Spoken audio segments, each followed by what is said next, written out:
Hello friends, welcome to our YouTube channel civil services dream. तो friends, आज हम लोग जनरल स्टडी में पॉलिटी के कुछ इंपॉर्टेंट क्वेश्चन डिस्कस करेंगे।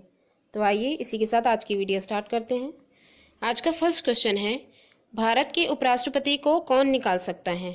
ऑप्शंस हैं मंत्रिपरिषद की सलाह से राष्ट्रपति, राष्ट्रपति की सम्मति से लोकसभा, लोकसभा की सम्मति से राज्यसभा या राष्ट्रपति की सम्मति से राज्यसभा। तो क्वेश्चन 1 का जो सही आंसर है वो है ऑप्शन सी, लोकसभा की सम्मति से राज्यसभा। उपराष्ट्रपति को राज्यसभा के एक ऐसे संकल्प के द्वारा पद से हटाया जा सकता है जिसे राज्यसभा के तत्कालीन सदस्यों के बहुमत ने पारित किया हो और जिसे लोकसभा की सहमति भी प्राप्त हो।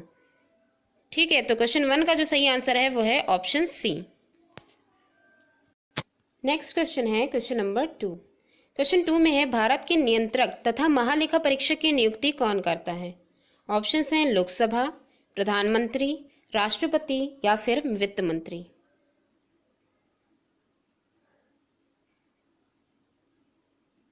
क्वेश्चन 2 का जो सही आंसर है वो है ऑप्शन सी, राष्ट्रपति। भारत के नियंत्रक और महालेखा परीक्षक एक स्वतंत्र संस्था के रूप में कार्य करते हैं और इस पर सरकार का नियंत्रण नहीं होता है।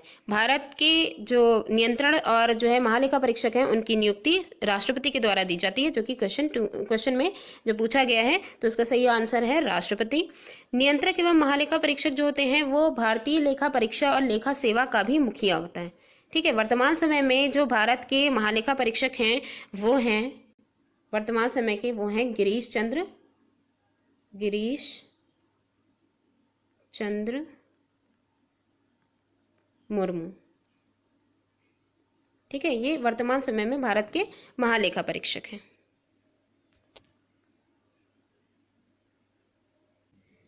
नेक्स्ट क्वेश्चन है क्वेश्चन नंबर 3। क्वेश्चन 3 में है, राज्यसभा का अध्यक्ष यानी सभापति वह राष्ट्रपति द्वारा नियुक्त किया जाता है या संसद द्वारा चयनित होता है, उपराष्ट्रपति पदेन अध्यक्ष होता है या फिर राज्य परिषद के सदस्यों द्वारा चुना जाता है। क्वेश्चन 3 का जो सही आंसर है वो है ऑप्शन सी, उपराष्ट्रपति पदेन अध्यक्ष होता है। भारत के उपराष्ट्रपति ही राज्यसभा के सभापति होते हैं, तो इसलिए राज्यसभा का जो अध्यक्ष यानी सभापति जो होता है वो उपराष्ट्रपति पदेन अध्यक्ष होता है। ठीक है, नेक्स्ट क्वेश्चन है क्वेश्चन नंबर 4। क्वेश्चन 4 में है, कौन सा संवैधानिक संशोधन राज्यों से चुने जाने वाले लोकसभा के सदस्यों की संख्या बढ़ाने से संबंधित है? ऑप्शंस हैं 6वां तथा 22वां, 13वां तथा 38वां, 7वां तथा 31वां या फिर उपर्युक्त सभी। क्वेश्चन 4 का जो सही आंसर है वो है ऑप्शन सी। ऑप्शन सी में है 7वां तथा 31वां जो संवैधानिक संशोधन है उसके द्वारा राज्यों से चुने जाने वाले जो लोकसभा के सदस्यों की संख्या को बढ़ाया जाता है।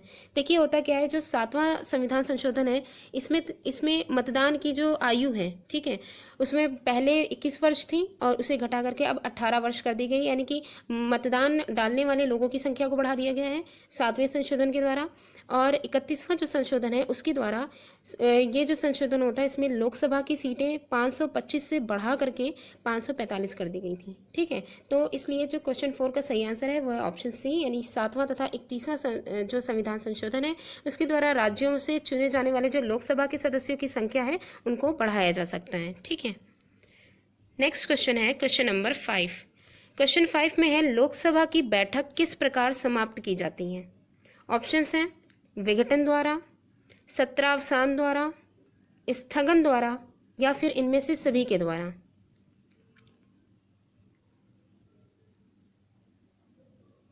क्वेश्चन 5 का जो सही आंसर है वो है ऑप्शन डी, इनमें से सभी के द्वारा। यानी लोकसभा की बैठक जो है वो जो समाप्त की जाती है तो विघटन के द्वारा भी समाप्त की जा सकती है, सत्रावसान के द्वारा भी समाप्त की जा सकती है, स्थगन के द्वारा भी समाप्त की जा सकती है। तो इनमें से सभी के द्वारा जो है वो लोकसभा की बैठक को समाप्त किया जा सकता है। नेक्स्ट क्वेश्चन है क्वेश्चन नंबर 6। क्वेश्चन 6 में है, निम्नलिखित में से भारत के कौन से प्रधानमंत्री अविश्वास मत में पराजित हुए थे? यहाँ पे 4 प्रधानमंत्रियों का जिक्र है। देखिए, पहला है मोरारजी देसाई, विश्वनाथ प्रताप सिंह, एच.डी. देवगौड़ा और अटल बिहारी वाजपेयी। तो नीचे दिए गए कूट का प्रयोग करके हमें सही उत्तर चुनना है। ऑप्शंस में देखिए 1 2 3 और 4, 2 3 और 4, 1 2 और 3, 1 और 4। तो इसमें जो क्वेश्चन 6 का जो सही आंसर है वो क्या होगा?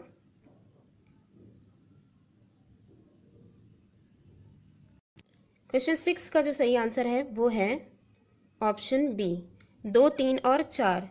दूसरे नंबर पर विश्वनाथ प्रताप सिंह हैं और HD देवगौड़ा हैं, और चौथे जो हैं वो अटल बिहारी वाजपेयी हैं। ये तीनों ही प्रधानमंत्री हैं जो कि अविश्वास मत में पराजित हुए थे। ठीक है, नेक्स्ट क्वेश्चन है क्वेश्चन नंबर 7। क्वेश्चन 7 में है संसदीय तंत्र में निम्नलिखित में से वास्तविक कार्यपालिका कौन है? ऑप्शंस हैं राज्य का मुखिया, मंत्री परिषद, विधान परिषद या फिर न्यायपालिका। क्वेश्चन 7 का जो सही आंसर है वो है ऑप्शन बी, मंत्री परिषद। संसदीय तंत्र में मंत्री परिषद जो है वो वास्तविक कार्यपालिका कहलाती है। भारत में संसदीय व्यवस्था को जो है अपनाया गया है। ठीक है, इसलिए जो राष्ट्रपति है वो नाम मात्र की कार्यपालिका के तौर पर होता है। ठीक है, राष्ट्रपति जो है वो नाम पत्र की कार्यपालिका है, तथा प्रधानमंत्री और उसका जो मंत्रिमंडल होता है वो वास्तविक कार्यपालिका कहलाते हैं। ठीक है, तो इसलिए हम कह सकते हैं कि जो संसदीय तंत्र में वास्तविक कार्यपालिका है वो मंत्री परिषद है। नेक्स्ट क्वेश्चन है क्वेश्चन नंबर 8। क्वेश्चन 8 में है मंत्री परिषद सामूहिक रूप से उत्तरदायी होता है। ऑप्शंस हैं लोकसभा के प्रति, एक संवैधानिक बाध्यता के अंतर्गत, अनुच्छेद 75(3) के अनुसार या फिर अनुच्छेद 74(3) के अनुसार। उपर्युक्त में से कौन सा कथन सही है? ऑप्शंस देख लेते हैं 1 और 2, 1 2 और 3, 1 3 और 4 या फिर 1 2 3 और 4।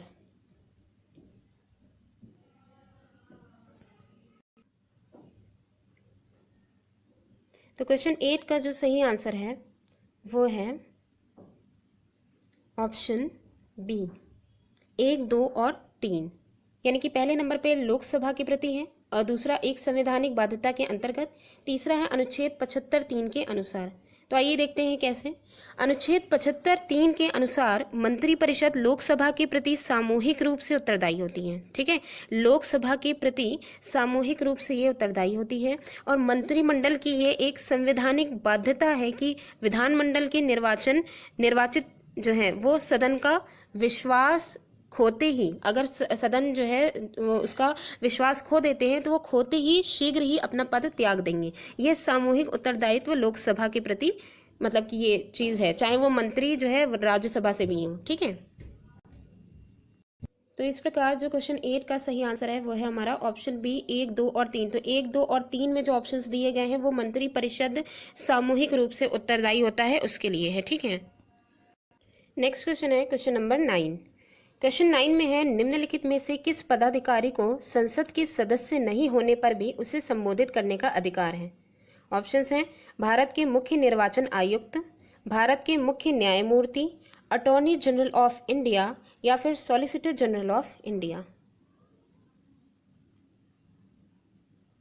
तो क्वेश्चन 9 का जो सही आंसर है वो है option C, attorney general of India. देखिए क्या है कि अनुच्छेद 76, ठीक है 76, अनुच्छेद 76 के अंतर्गत भारत का जो महान्यायवादी जो होता है वो ना तो महान्यायवादी अटॉर्नी जनरल ऑफ इंडिया को कहते हैं, वो ना तो संसद का सदस्य होता है और ना ही मंत्रिमंडल का सदस्य होता है, लेकिन वह किसी भी सदन में अथवा उनकी समितियों में बोल सकता है। ठीक है, किंतु उसमें उससे मत देने का अधिकार नहीं, मतलब वो किसी भी समिति में वो बोल सकता है, अपनी बात को रख सकता है, लेकिन वो मतदान नहीं कर सकता है। तो इस वजह से जो क्वेश्चन में पूछा गया है कि कौन सा ऐसा पदाधिकारी है जो संसद के सदस्य नहीं है लेकिन उसे संबोधित कर सकता है, उसको संबोधित करने का अधिकार है, तो वो अटॉर्नी जनरल ऑफ इंडिया है, महान्यायवादी। ठीक है, next and last question, question number 10।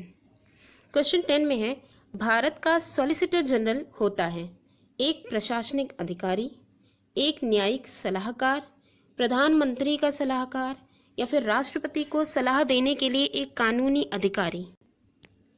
तो भारत का सॉलिसिटर जनरल जो है वो क्या होता है?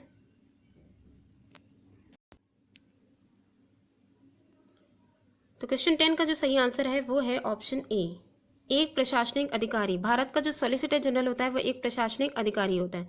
देखिए क्या है कि भारत का जो सॉलिसिटर जनरल है वो केंद्र सरकार का दूसरा बड़ा विधि अधिकारी होता है। यह केंद्र सरकार का जो कानूनी मतलब केंद्र सरकार का एक कानूनी नुमाइंदे के तौर पे ये जो है कार्य करता है, जो कि अदालत और कानूनी मामले में सरकार की तरफ से पेश होता है और सरकार का पक्ष रखता है। तो यहाँ पे हमने ये बोला कि ये भारत का सॉलिसिटर जनरल जो होता है वो केंद्र सरकार का दूसरा बड़ा विधि अधिकारी होता है। तो पहला कौन सा जो है विधि अधिकारी होगा, तो पहला जो होता है वो अटॉर्नी जनरल यानी कि महान्यायवादी होता है। ठीक है, तो आज की वीडियो हमारी यहीं पे ही एंड होती है। Thanks for watching.